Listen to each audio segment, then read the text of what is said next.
तो हेलो साथियों, नमस्कार। स्वागत है आपका अपने चैनल सक्सेस जंक्शन एक कदम सफलता की ओर में। और हम लेकर के आ गए हैं आपके लिए एमपी पुलिस कांस्टेबल 2023 एमपीएसआई दोनों परीक्षाओं की दृष्टि से अति महत्वपूर्ण है। विश्व इतिहास, प्रमुख क्रांतियां एवं एकीकरण, इनकी वीडियो आज हम लेकर के आ गए हैं। ये आपके लिए महत्वपूर्ण इसलिए है क्योंकि हर शिफ्ट में 3 से 4 प्रश्न आपके वर्ल्ड हिस्ट्री के पूछे जा रहे हैं और ये ऐसे प्रश्न हैं जो किसी पर भी नहीं बन रहे हैं, ठीक है। और यही एक वजह है कि 70 तक तो हर कोई पहुंच जा रहा है, लेकिन अगर आपको 80 को पार करना है तो आपको इन 3-4 क्वेश्चन में से कम 3 क्वेश्चन तो आपको सही करने ही पड़ेंगे। अब ये 2-3 क्वेश्चन ऐसे हैं जिनको अगर आप सही कर लेते हैं तो आप बाकी लोगों से आगे निकल जाएंगे और यही 3-4 प्रश्न ऐसे हैं जो आपको सिलेक्शन दिलाने में मदद करेंगे, जो आपका फाइनल सिलेक्शन दिलवाएंगे, ठीक है। तो ये विश्व इतिहास वर्ल्ड हिस्ट्री की ये वीडियो आपके लिए बहुत महत्वपूर्ण साबित होने वाली है। साथ ही साथ में आपके आगे जो एमपीपीएससी का एग्जाम आने वाला हो या फिर एमपीएसआई हो, उन सभी परीक्षाओं की दृष्टि से अति महत्वपूर्ण है। उससे पहले आपको बता दें, हम हर दिन हर शिफ्ट का एग्जाम एनालिसिस करवाते हैं डिटेल में। तो आपका अगली किसी भी शिफ्ट में एग्जाम है तो आप अपने प्रश्नों को 7052547003 इस नंबर पर जरूर से जरूर व्हाट्सएप कीजिएगा अपने नाम के साथ में। आज आपका एग्जाम 12:30 बजे से है, तो आपको लगभग 2:30 बजे आपका एग्जाम खत्म होगा। 3 साढ़े 3 बजे तक आपके पास में वीडियो आ जाएगी एग्जाम एनालिसिस की। तो चलिए शुरुआत करते हैं। वीडियो को लाइक नहीं किया तो मेरा वीडियो को लाइक कर दीजिए और साथ ही साथ में चैनल पर पहली बार आए हैं तो सब्सक्राइब करके नोटिफिकेशन बेल जरूर दबा लीजिए, क्योंकि हर भर्ती से संबंधित जानकारी, कब उनका फिजिकल होने वाला है, कब एडमिट कार्ड आने वाला है, कब फाइनल रिजल्ट आने वाला है, सारी जानकारी हम आपको इसी चैनल पर देते रहेंगे। तो चलिए शुरुआत करते हैं। पहले हम पढ़ेंगे विश्व के प्रमुख युद्ध। जो आपके विश्व के प्रमुख युद्ध हुए, जो बार बार परीक्षाओं में पूछे जा रहे हैं, उनको कवर करने वाले हैं, ठीक है। इसमें ऐसे युद्धों को भी कवर किया है जो आपके एमपी पुलिस के एग्जाम में अभी हाल ही दिनों में पूछे गए हैं। तो मैराथन का युद्ध किस किस के बीच में हुआ था? ईरानियों एवं यूनानियों के बीच में मैराथन का युद्ध हुआ था और बहुत पुराना युद्ध है। समय है 490 ईसा पूर्व। इसमें भारत के जो युद्ध हुए हैं पुराने, उनको नहीं शामिल किया है क्योंकि ये वर्ल्ड हिस्ट्री है, तो वर्ल्ड हिस्ट्री के युद्ध इसमें शामिल किए गए हैं, ठीक है। तो 490 ईसा पूर्व मैराथन का युद्ध हुआ था ईरानियों एवं यूनानियों के बीच में। अगला है हेस्टिंग का युद्ध कब हुआ था? तो हेस्टिंग का युद्ध 1066 ईस्वी में हुआ था। किसके किसके बीच में हुआ था? तो देख लीजिए, नॉर्मैंडी के ड्यूक विलियम्स तथा इंग्लैंड के राजा हेराल्ड द्वितीय के बीच में यह युद्ध हुआ था। 1066 ईस्वी पूर्व यह युद्ध हुआ था, ठीक है। अगला बहुत प्रमुख युद्ध है, फेमस युद्ध है सतवर्षीय युद्ध। सतवर्षीय युद्ध किसके किसके बीच में हुआ था? तो अंग्रेजों और फ्रांसीसियों के बीच में यह युद्ध वर्ष 1336 ईस्वी में हुआ था। एक दो बार आप इस वीडियो को देख लेंगे तो आपके एग्जाम में जो क्वेश्चन आएगा, ऑप्शन में से आप आसानी से टिक कर लेंगे। अब देखिए, एक बात आपको बता दें, ये ऐसे युद्ध हैं जिनको आप रट नहीं सकते हैं, याद नहीं कर सकते हैं, लेकिन इतना जरूर कर सकते हैं कि 2 बार वीडियो आप अगर देख लेंगे तो आपका ऑप्शन जरूर सही हो जाएगा, ठीक है ना। क्योंकि देखिए, आप भारत के युद्ध हैं तो अपन पढ़ते रहते हैं और अपन जो है एक तरह से फैमिलियर हो जाते हैं उन युद्धों के लिए। जैसे कि आपका प्लासी युद्ध कब हुआ, ठीक है, बक्सर का युद्ध कब हुआ, तो आप अपन फैमिलियर है, रट गया अपन को। लेकिन विश्व के युद्ध अपन ने कभी पढ़े नहीं है, कभी देखे नहीं, कभी सुने नहीं है, इस वजह से अपन इतनी जल्दी याद नहीं कर सकते हैं। हाँ, ऑप्शन अपने जरूर सही कर सकते हैं, ठीक है। चलिए, अगला है ट्रेफाल्गर का युद्ध। ये कल पूछा गया आपके एमपी पुलिस के एग्जाम में, कल सेकंड शिफ्ट में पूछा गया है। ट्रेफाल्गर का युद्ध कब हुआ था? तो वर्ष 1805 में ट्रेफाल्गर का युद्ध हुआ था, ठीक है। किसके किसके बीच? तो ब्रिटेन एवं फ्रांस के बीच में ट्रेफाल्गर का युद्ध हुआ था। कल हमने अपने एग्जाम एनालिसिस में इसको डिटेल में समझाया है। कल वाले एग्जाम एनालिसिस में आप जाकर के देख सकते हैं, ठीक है। उसके बाद में आगे बढ़िए, गुलाबों का युद्ध कब हुआ था? तो गुलाबों का युद्ध वर्ष 1455 से 1485 ईस्वी के बीच में हुआ था। किसके किसके बीच में? लंकाशायर और यॉर्कशायर के बीच में यह युद्ध हुआ था, गुलाबों का युद्ध, श्रीलंका, ठीक है। आगे बढ़ते हैं। अगला है वाटरलू का युद्ध। ये युद्ध आपके एग्जाम में अगली किसी भी शिफ्ट में आ सकता है, इसको आप स्टार मार्क कर लीजिए, ये युद्ध पक्का आएगा, ठीक है। तो वाटरलू का युद्ध कौन सी ईस्वी में हुआ था? तो 1815 ईस्वी में वाटरलू का युद्ध हुआ था। किसके किसके बीच में? तो वेलिंगटन एवं बल्चर की संयुक्त सेनाओं के बीच में एवं नेपोलियन प्रथम के बीच, यानी कि ये दोनों सेना एक साथ में थी और नेपोलियन जो प्रथम था उसके बीच में यह युद्ध हुआ था, वाटरलू का युद्ध, ठीक है, 1815 ईस्वी में।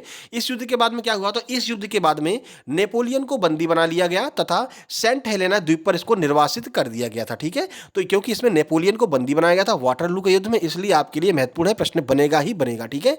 1815 ईस्वी, वेलिंगटन बल्चर की सेना एक तरफ और नेपोलियन बोनापार्ट की सेनाएं अलग, ठीक है। ये आपको याद रखना है। आगे बढ़ते हैं भाई। आंग्ल स्पेन युद्ध कब हुआ था? तो वर्ष 1588 में आंग्ल स्पेन युद्ध हुआ था। यह युद्ध अंग्रेज एवं स्पेन के बीच में युद्ध हुआ था, ठीक है। आगे बढ़ते हैं।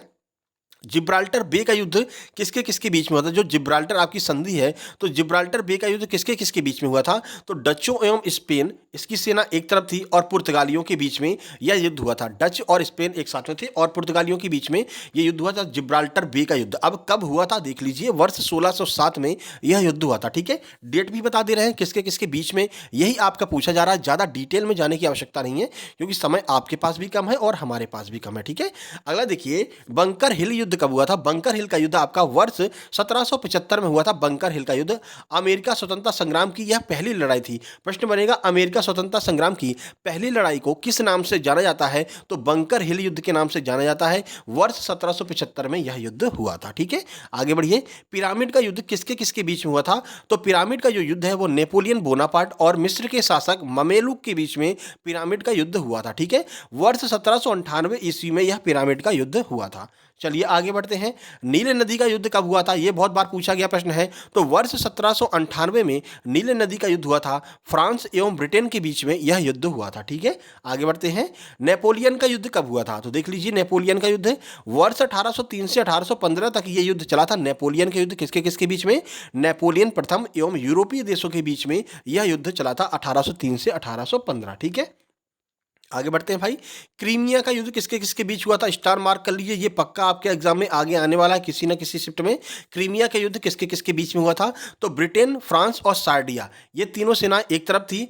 तुर्की तथा रूस के बीच में यह युद्ध हुआ था। ठीक है, तो ब्रिटेन, फ्रांस, सार्डिया एक तरफ और तुर्की और रूस एक तरफ, और क्रीमिया का युद्ध इनके बीच में हुआ था। अब इसकी टाइमिंग की बात करते हैं कि कब हुआ था, तो देख लीजिए, यह युद्ध 1853 से 1856 तक चला था। ठीक है, ये आपको याद रखना है। और अगर वीडियो पसंद आ रही तो भाई कमेंट बॉक्स में कमेंट कर देना, जिससे कि हमें भी उत्साह मिल सके और हम अगली वीडियो जो आपकी वायसराय वाली है वो और जल्दी लेकर के आ सकें और मेहनत के साथ में लेकर के आ सकें। वायसराय से भी 2 से 3 प्रश्न बन रहे हैं, तो वायसराय की अगली वीडियो आपके सामने आने वाली है। ठीक है, अगला देखिए, अफीम का युद्ध। अफीम का युद्ध कब से कब तक चला था? तो वर्ष 1853 से 1856 तक अफीम का युद्ध चला था। किसके किसके बीच? तो यह युद्ध ब्रिटेन और चीन के बीच अफीम के आयात को लेकर के हुआ था। ठीक है, अगला प्रश्न देखिए, बाल्कन का युद्ध, इस पर भी स्टार मार्क कर लीजिए, आगे एग्जाम में पूछा जाएगा। बाल्कन का युद्ध कब हुआ था? देखिए, तो बाल्कन का युद्ध वर्ष 1912 से 1913 के बीच में बाल्कन का युद्ध हुआ था। ठीक है, किसके किसके बीच में हुआ था देख लीजिए, तो बाल्कन देश एवं तुर्की के बीच में यह युद्ध हुआ था। आगे बढ़ते हैं भाई। स्पेन का गृह युद्ध कब से कब तक चला था? तो वर्ष 1936 से 1939 तक स्पेन का गृह युद्ध चला था। स्पेन के लोगों के बीच में ही यह युद्ध हुआ था। स्पेन में यह जो है गृह युद्ध छिड़ गया था। ठीक है, अगला देखिए, प्रथम विश्व युद्ध कब से कब तक चला था? आगे आपसे प्रथम विश्व युद्ध, द्वितीय विश्व युद्ध से भी प्रश्न बनने वाले हैं, इस पर भी आप स्टार मार्क कर सकते हैं। ठीक है, देखिए, तो 1914 से 1918 तक प्रथम विश्व युद्ध चला था। एक ओर जर्मनी, ऑस्ट्रिया, हंगरी और तुर्की, बुल्गारिया ये देश थे, वहीं दूसरी ओर जापान, ब्रिटेन, फ्रांस, सर्बिया और सोवियत संघ, ये दोनों देश, ये सारे देश एक तरफ थे और बाकी के देश एक तरफ थे। 1914 से 1918 तक यह युद्ध चला था। आगे बढ़ते हैं। द्वितीय विश्व युद्ध, आज थोड़ा सा जुकाम है, कोई दिक्कत नहीं, मौसम चेंज हो रहा है, पर वीडियो आपके लिए बराबर आती रहेगी। ठीक है, देखिए, द्वितीय विश्व युद्ध कब से कब तक चला था? तो 1939 से 1945 तक द्वितीय विश्व युद्ध चला था। एक ओर जर्मनी, जापान, इटली थी तथा दूसरी ओर ब्रिटेन, फ्रांस, अमेरिका, रूस। ठीक है, यानी एक ओर आपका जापान, जर्मनी, इस बार जापान जो है वो जर्मनी के साथ में आ गया था। तो जापान, जर्मनी, इटली और दूसरी ओर ब्रिटेन, फ्रांस, अमेरिका, रूस। ये पूछा जाता है कि कौन से देश किस तरफ थे। ठीक है, इसमें क्या हुआ था भाई? तो इसमें जो है ये जीत गए थे कौन? आपके ब्रिटेन, फ्रांस, अमेरिका, रूस, ये लोग जीत गए। इनके जीतने के बाद में ही भारत को जो है यहाँ पर स्वतंत्रता मिली थी। यहाँ के ब्रिटेन के प्रधानमंत्री ने बोल दिया था कि अब भारत को हम स्वतंत्र कर देंगे इस युद्ध के बाद में। ठीक है, चलिए आगे बढ़ते हैं। स्वेज नहर का युद्ध कब से कब तक हुआ था? तो स्वेज नहर का युद्ध वर्ष 1956 में हुआ था। किसके किसके बीच? मिस्र तथा फ्रांस और इजराइल, इसकी सेना एक तरफ थी और ब्रिटेन की सेना एक तरफ थी। तो मिस्र, फ्रांस, इजराइल एक तरफ, ब्रिटेन की सेना एक तरफ। स्वेज नहर का युद्ध 1956। ठीक है, आगे बढ़ते हैं। वियतनाम के युद्ध में अमेरिका ने किस रसायन का प्रयोग किया था? यह प्रश्न पूछा गया है, बिल्कुल सेम टू सेम प्रश्न ICAR के एग्जाम में पूछा गया है। तो देखिए, एजेंट ऑरेंज नामक जो है रसायन का इन्होंने उपयोग किया था। अब ये ऐसा प्रश्न अगर आ जाएगा तो तुक्का ही मानना पड़ेगा आपको, ठीक है ना, लेकिन ये प्रश्न आ सकता है क्योंकि ICAR के काफी प्रश्न उठा रहे हैं ये लोग। ठीक है, तो याद रखना, एजेंट ऑरेंज का यूज जो है वियतनाम के युद्ध में अमेरिका ने किया था। अमेरिका एवं वियतनाम के बीच इस युद्ध में अमेरिका ने एजेंट ऑरेंज का डायोक्सिन नामक एक रसायन का प्रयोग किया था। ठीक है, अब यह हुआ कब था देख लीजिए, 1957 से 1975 के बीच में यह युद्ध हुआ था वियतनाम का। आगे बढ़ते हैं, अगला प्रश्न, भारत चीन युद्ध कब हुआ था? तो भारत चीन युद्ध वर्ष 1962 में हुआ था, आपको पता है, ठीक है, इसके बारे में। और भारत और चीन के बीच में यह युद्ध हुआ था। अगला है, भारत और पाकिस्तान का युद्ध कब हुआ था? तो भारत पाकिस्तान का युद्ध 1965 से 1971 तक हुआ। आगे क्रांतियों वाली वीडियो आने वाली है, क्रांति और एकीकरण, इसी में हमने दोनों वीडियो को एक साथ कंपाइल किया, ठीक है, जिससे कि अलग से वीडियो ना बनानी पड़े और आपका समय भी बच सके। तो अगला है, उन योम किप्पर युद्ध किसके किसके बीच हुआ था? तो योम किप्पर जो युद्ध है वो इजराइल और मिस्र की सेनाएं एक तरफ थी और सीरिया, इनके बीच में योम किप्पर का युद्ध हुआ था। वर्ष 1973 में यह युद्ध हुआ था, ठीक है। चलिए आगे बढ़ते हैं। खाड़ी का प्रथम युद्ध कब हुआ था? तो खाड़ी का प्रथम युद्ध वर्ष 1991 में खाड़ी देशों के बीच में हुआ था। कौन कौन था देखिए,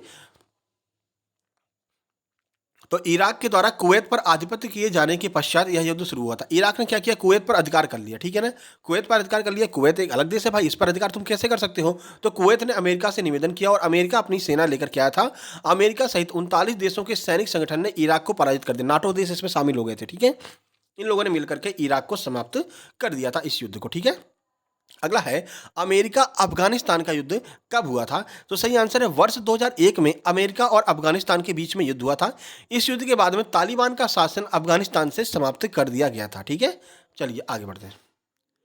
द्वितीय खाड़ी युद्ध कब हुआ था? तो वर्ष 2003 में द्वितीय खाड़ी युद्ध हुआ था। कौन कौन था? अमेरिका एवं इराक के बीच में यह युद्ध हुआ था और सद्दाम हुसैन के शासन का यहाँ पर अंत हुआ था द्वितीय खाड़ी युद्ध में, ठीक है। चलिए आगे बढ़ते हैं। अब यहाँ पर आपके युद्ध, लगभग महत्वपूर्ण युद्ध समाप्त हो चुके हैं। अब हम यहाँ पर कवर करने वाले हैं विश्व की प्रमुख क्रांतियाँ। देखिए, ये वीडियो आपके युद्ध को भी कवर कर रहा है, क्रांतियों को कवर कर रहा है, एकीकरण को कवर कर रहा है, यानी कि जो 3 से 4 नंबर के आपके वर्ल्ड हिस्ट्री के प्रश्न आ रहे हैं वो हमने एकमात्र वीडियो, इसी वीडियो में संपूर्ण कवर करा दिया है। अब ये भाई आपकी जिम्मेदारी है कि इसको शेयर करेंगे अपने हर दोस्तों के पास में, हर ग्रुप में शेयर करेंगे, हर जगह आपको शेयर करना आपका फर्ज बनता है, ठीक है। चलिए देखिए, अब अगर विश्व के प्रमुख क्रांति की बात करते हैं, उनका क्रम कभी कभी पूछ लिया जाता है कि ये क्रांति कब कब हुई थी। तो क्रम याद रखना, ई अवसर, ई अवसर, ये क्रम है आपका, विश्व की प्रमुख क्रांतियों का क्रम है ई अवसर। कैसे सर? देखिए, ई से आपका इंग्लैंड हो गया, 1688 में इंग्लैंड की क्रांति, ब्रिटेन की क्रांति, ठीक है। उसके बाद में ए से आपका अमेरिका हो गया, 1773 में अमेरिका की क्रांति। उसके बाद में एफ से आपका फ्रांस हो गया, 1789 में फ्रांस की क्रांति हुई थी, टाइम भी याद रखना। सी से आपका चाइना हो गया, 1911 में चीन की क्रांति हुई थी। और आर से आपका रसिया हो गया और रूस की क्रांति आपकी 1917 में हुई थी। तो क्रम भी आपको याद रहेगा, देशों का नाम भी आपको याद रहेगा। ट्रिक पसंद आ गई हो तो भाई इसी बात पर कमेंट बॉक्स में जी सर बिल्कुल ट्रिक पसंद आ गई और बहुत अच्छी, थैंक यू, कुछ भी कमेंट आप कर सकते हैं, ये आपकी श्रद्धा अनुसार है, ठीक है। चलिए अब शुरुआत करते हैं एक एक एमसीक्यू जो आपके एग्जाम में पूछे गए हैं और जो आगे आपके एग्जाम में क्रांतियों से एकीकरण से आ सकते हैं, वर्ल्ड हिस्ट्री, ठीक है। देखिए, पहला है, अमेरिका के स्वतंत्रता का जनक कौन था? यह प्रश्न आपके एमपी पुलिस में पूछा जा चुका है, अभी वाले एग्जाम में 2023 के एमपी पुलिस के एग्जाम में पूछा जा चुका है। तो जॉर्ज वाशिंगटन अमेरिका के स्वतंत्रता के जनक कहे जाते हैं। 2 या 3 दिन पहले यह प्रश्न पूछा गया एमपी पुलिस में। तो अमेरिका की क्रांति कब हुई थी? तो 4 जुलाई 1776 ईस्वी में अमेरिका की क्रांति हुई थी। क्या हुआ था, क्या सिस्टम बना था? तो ब्रिटेन के विरुद्ध इस युद्ध में जॉर्ज वाशिंगटन ने अमेरिका का नेतृत्व किया था, ठीक है। और बोस्टन टी कांड, ये आगे आपसे एग्जाम में पक्का पूछा जाएगा, बोस्टन टी कांड का मतलब किस क्रांति से संबंधित है? तो जो बोस्टन टी कांड है ये अमेरिकी क्रांति का ही एक प्रमुख घटना है, ठीक है। तो अमेरिकी क्रांति में ये बोस्टन टी कांड हुआ था। दुनिया का प्रथम लिखित संघात्मक एवं लोकतांत्रिक संविधान किसका है? तो वो अमेरिका का है, ये भी आपको पता है, ठीक है। आगे बढ़ते हैं। 1861 में दास प्रथा की समाप्ति के लिए गृह युद्ध हुआ अमेरिका में, जिसके नेता अब्राहम लिंकन थे। इन्होंने 1861 में दास प्रथा को अमेरिका से समाप्त कर दिया था, ठीक है भाई। चलिए आगे बढ़ते हैं, अगला प्रश्न, गौरवपूर्ण या रक्तहीन क्रांति किसे कहा जाता है? ये प्रश्न भी आपके एग्जाम में पक्का आएगा, स्टार मार्क कर लीजिए। गौरवपूर्ण या रक्तहीन क्रांति किसे कहा जाता है? तो ब्रिटेन की औद्योगिक क्रांति को गौरवपूर्ण या फिर रक्तहीन क्रांति कहा जाता है। इसमें कोई रक्त नहीं बहा था, कोई लड़ाई झगड़ा नहीं हुआ था, बस ये एक तरह की औद्योगिक क्रांति थी। देखिए कैसे, तो ब्रिटेन में 1688 ईस्वी के मध्य में औद्योगिक क्रांति हुई थी, ये आपको डेट याद रखना, 1688 में ब्रिटेन की औद्योगिक क्रांति हुई थी। 1215 में ब्रिटेन के राजा जेम्स प्रथम की घोषणा को मैग्ना कार्टा कहा जाता है, ये आपको जरूर याद रखना है। ये प्रश्न पूछा जाएगा कि मैग्ना कार्टा कब जो है प्रसारित हुआ था, किसने प्रसारित किया था? तो जेम्स प्रथम ने 1215 में मैग्ना कार्टा जो है प्रचारित किया था। अगला है, चीन में पहली क्रांति कब हुई थी? तो वर्ष 1911 में चीन में पहली क्रांति हुई थी। अब इससे आपके एमपी पुलिस के एग्जाम में क्या प्रश्न आया था? एमपी पुलिस के एग्जाम में आया था कि चीन के पिता कौन है, मतलब चीन के जनक कौन है, और ये प्रश्न आपका यहीं से क्लियर हो जाएगा। और यही आंसर था डॉक्टर सन यात सेन, और यही आपका आंसर था डॉक्टर सन यात सेन को चीन का पिता कहा जाता है। क्यों? इसी वजह से डॉक्टर सन यात सेन के नेतृत्व में मानसू वंश के विरुद्ध में यह जो क्रांति हुई थी, चीन की क्रांति, और इसमें इन्होंने चीन को विजयी दिलाई थी। और इनकी पार्टी का नाम क्या था? तो कुमिंगतांग जो है वो इनकी पार्टी का नाम था, इनके डॉक्टर सन यात सेन की पार्टी का नाम था। ठीक है। वर्तमान साम्यवादी क्रांति 1949 में माओ सेतुंग के नेतृत्व में हुई थी। इसके बाद चीन को आज़ादी मिली। ठीक है। शुरुआत किसने की थी? तो सन यात सेन ने इसकी शुरुआत की थी, इसलिए उन्हें पिता कहा जाता है। समाप्ति किसने की? तो 1949 में माओ सेतुंग के नेतृत्व में इस जो क्रांति हुई थी उससे जो है चीन को स्वतंत्रता मिल गई थी। बाद में ये जो माओ सेतुंग है ये आपके फार्मोसा द्वीप पर चले गए थे, जहां पर इन्होंने ईरान जो आपका कौन सा देश है, एक छोटा सा देश है फार्मोसा द्वीप पर, कमेंट बॉक्स में कमेंट करना, अभी दिमाग से स्लिप हो गया है। उस देश की इन्होंने जो है स्थापना की थी, और जो है जिसको आप जो आपका चाइना है वो अपना खुद का देश मानता है। ठीक है ना, किसको? जो आपका फार्मोसा द्वीप पर एक जो देश बना हुआ है। ठीक है। चलिए आगे बढ़ते हैं। अगला है, जर्मनी का एकीकरण किसके नेतृत्व में हुआ था? तो यह प्रश्न भी आपके एमपी प्लस में कल ही पूछा गया है, कल की 3rd शिफ्ट में शायद पूछा है कि जर्मनी का एकीकरण किसके नेतृत्व में हुआ था। बिल्कुल कल की 3rd शिफ्ट में ही है। बिस्मार्क के नेतृत्व में जर्मनी का एकीकरण हुआ था। ठीक है। चलिए जर्मनी के एकीकरण से संबंधित कुछ महत्वपूर्ण प्रश्न देख लेते हैं। तो जर्मनी का एकीकरण बिस्मार्क के नेतृत्व में 1871 में हुआ था। कल हमने एग्जाम एनालिसिस में इसके बारे में संपूर्ण जानकारी दी है। उस समय वहां का शासक विलियम प्रथम था। बिस्मार्क की नीति रक्त एवं लौह की नीति थी। ठीक है ना। और भारत का बिस्मार्क किसे कहा जाता है ये आपको कमेंट बॉक्स में कमेंट करके बताना है। उनको लौह पुरुष भी कहा जाता है। भारत का सबसे ऊंची प्रतिमा, विश्व की सबसे ऊंची प्रतिमा उन्हीं की बनी हुई है। अब भी अगर नहीं कमेंट कर पाएंगे तो भाई कुछ भी नहीं कह सकते। ठीक है ना। अब तो कमेंट कर ही देना कि कौन है वो। ठीक है। चलिए, इटली के एकीकरण का जनक किसे कहा जाता है? ये कल की दोपहर वाली शिफ्ट में पूछा गया है। एकीकरण के प्रश्न लगातार आ रहे हैं। कल दोपहर में इटली पूछा था और शाम को आपका बिस्मार्क के बारे में पूछा था। तो गैरीबाल्डी को इटली के एकीकरण का जनक कहा जाता है। हालांकि केवल गैरीबाल्डी ही नहीं थे, और भी 2 लोग थे। देखिए कौन कौन थे। तो इटली के एकीकरण का श्रेय मैजनी को, काउंट को और गैरीबाल्डी, इन तीनों लोगों को दिया जाता है। मैजनी, काउंट काबूर और गैरीबाल्डी को दिया जाता है। इटली के एकीकरण की तलवार गैरीबाल्डी को कहा जाता है। बहुत महत्वपूर्ण पॉइंट है, स्टार मार्क कर लीजिए। आपके आगे एग्जाम में यह प्रश्न पूछा जाएगा कि इटली के एकीकरण की तलवार किसे कहा जाता है? गैरीबाल्डी को कहा जाता है। ठीक है। यंग इटली की स्थापना किसने की थी? तो यंग इटली की स्थापना 1831 में जोसेफ मैजनी के द्वारा यंग इटली की स्थापना की गई थी। ठीक है। चलिए आगे बढ़ते हैं। अगला प्रश्न देखते हैं भाई। अगला है रूसी क्रांति का जनक। अब ये रूसी क्रांति अभी तक पूछी नहीं है, लेकिन आपके आज के शिफ्ट में कहीं ना कहीं आपसे रूसी क्रांति भी पूछी जा सकती है। तो देखिए, रूसी क्रांति का जनक किसे माना जाता है? तो लेनिन को रूसी क्रांति का जनक माना जाता है। इन्हीं की किताबें भगत सिंह जो है पढ़ते थे। ठीक है। चलिए लेनिन के बारे में बता दें तो इनका असली नाम व्लादिमीर इलिच उलियानोव, क्या नाम है यार, व्लादिमीर इलिच उलियानोव था। लेकिन आगे चल करके वो लेनिन के नाम से फेमस हुए। अभी लेनिन क्यों नाम रख दिया भाई? रूस के लोग बोल रहे थे भाई इतना लंबा नाम हम नहीं बोल पाएंगे। ठीक है ना। जो बूढ़े बुजुर्ग थे वो तो बोल ही नहीं पाते थे, तो उन्होंने कहा एक काम करो यार, ऐसे तो फेमस हो नहीं पाएंगे, जब तक नाम ही नहीं बोल पाएंगे लोग तो पता कैसे चलेगा। उन्होंने कहा अपना नाम करते हैं चेंज और अपना नाम रखते हैं लेनिन। ठीक है। तो लेनिन इनका नाम बाद में पड़ गया था। ठीक है भाई। चलिए आगे बढ़ते हैं। 1917 में लेनिन ने रूसी क्रांति की अगुवाई की थी, जिसने देश को तत्कालीन जार शासन से मुक्त कराया था। तो रूस पर पहले जार का शासन चलता था। जार के शासन को लेनिन ने ही मुक्त कराया था रूस को। तो 1917 में लेनिन ने मुक्त कराया था। ये रूसी क्रांति के जनक थे, रूसी क्रांति के अग्रणी यही थे। ठीक है। चलिए, तो ये आपकी प्रमुख क्रांतियां, प्रमुख युद्ध हो गए भाई। वीडियो पसंद आ गया भाई अब तो लाइक कर ही देना। ठीक है। शेयर कर देना अपने सभी दोस्तों के पास में जिनका आगे एमपीएसआई एमपी पुलिस का एग्जाम होने वाला है। सब्सक्राइब करके नोटिफिकेशन बेल जरूर दबा लेना, क्योंकि लगातार आपका हम इसी तरह से एग्जाम एनालिसिस, फिजिकल की कुछ महत्वपूर्ण जानकारी फिजिकल एकेडमी में चल करके पता करेंगे, आपको दिखाएंगे। उसके बाद में कब आपका रिजल्ट आने वाला है, कब आपका एडमिट कार्ड फाइनल रिजल्ट का आने वाला है, कब आपकी ज्वाइनिंग होने वाली, कहां पर होने वाली, कितना पेमेंट मिलने वाला है, सारी जानकारी आपको इसी एक चैनल पर मिलती रहेगी। ये हमारा टेलीग्राम चैनल है सक्सेस जंक्शन। यहाँ पर आपको पीडीएफ मिल जाएगी, इसकी लिंक डिस्क्रिप्शन बॉक्स में दी गई है। ये हमारा फ्री स्टडी मटेरियल का चैनल है सक्सेस जंक्शन लाइव, इसकी भी लिंक आपको डिस्क्रिप्शन बॉक्स में दी गई। यहाँ पर आपको बहुत सारी मैथ की किताबें, किरण की जो किताबें आप 650-700 रुपये की ले आते हैं, इंग्लिश की, मैथ की, रीजनिंग की, ये ये सब आपको यहाँ पर फ्री ऑफ कॉस्ट मिल जाएंगी। डॉक्यूमेंट सेक्शन में जाकर के डाउनलोड कर लेना। राकेश यादव सर के क्लास नोट्स वगैरह सब आपको यहाँ पर मिल जाएंगे। नीतू मैम की इंग्लिश की बुक भी आपको यहाँ पर मिल जाएगी। आदित्य पटेल सर की फॉर्मूला बुक आपको मिल जाएगी। आदित्य रंजन सर की फॉर्मूला बुक, राकेश यादव की सर की फॉर्मूला बुक, सब कुछ आपको यहाँ पर फ्री में मिलने वाला है, तो जाकर के डाउनलोड कर लेना। आबकारी, पटवारी, वनरक्षक तीनों की आंसर की भी आपको इसी ग्रुप में मिल जाएंगी। इस ग्रुप की लिंक डिस्क्रिप्शन बॉक्स में दी गई है। लिंक से खुले तो बहुत अच्छी बात है, नहीं खुलता है तो सक्सेस जंक्शन लाइव सर्च कर लेना, टेलीग्राम पर आपको मिल जाएगा दोनों चैनल। ठीक है, चलिए अब आपको बता दें 2500 वैकेंसी आपकी एमपी पुलिस की और आने वाली हैं। हो सकता है सरकार पर दबाव बना तो अगले महीने आचार संहिता लागू होने से पहले इसकी घोषणा कर दी जाएगी।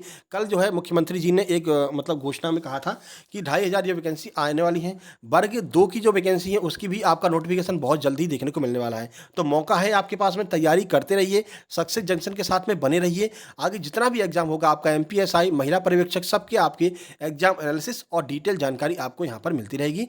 निवेदन है अगली किसी भी शिफ्ट में आपका एग्जाम है तो व्हाट्सअप कीजिए 7052547003 इस नंबर पर अपने प्रश्नों को, जितने प्रश्न याद रहते हैं आप जरूर से जरूर अपने नाम के साथ में सेंड कीजिए और केवल प्रश्नों को सेंड कीजिए। और कोई जानकारी आपको यहाँ पर ना पूछनी है ना बतानी है, और कोई भी कन्फ्यूजन है तो सक्सेस जंक्शन लाइव जो डिस्कस ग्रुप है उसमें जाकर के आप पूछ सकते हैं। तो मिलते हैं दोपहर वाले एग्जाम एनालिसिस में। 12:30 से 2:30 बजे आपका एग्जाम होगा। 3:30 से 4 बजे के बीच में वीडियो आ जाएगी, परेशान मत होना। कभी कभी एग्जाम लेट छूटता है तो वीडियो भी आपकी लेट ही आ पाती है। ठीक है, तो मिलते हैं, तब तक के लिए नमस्कार, धन्यवाद।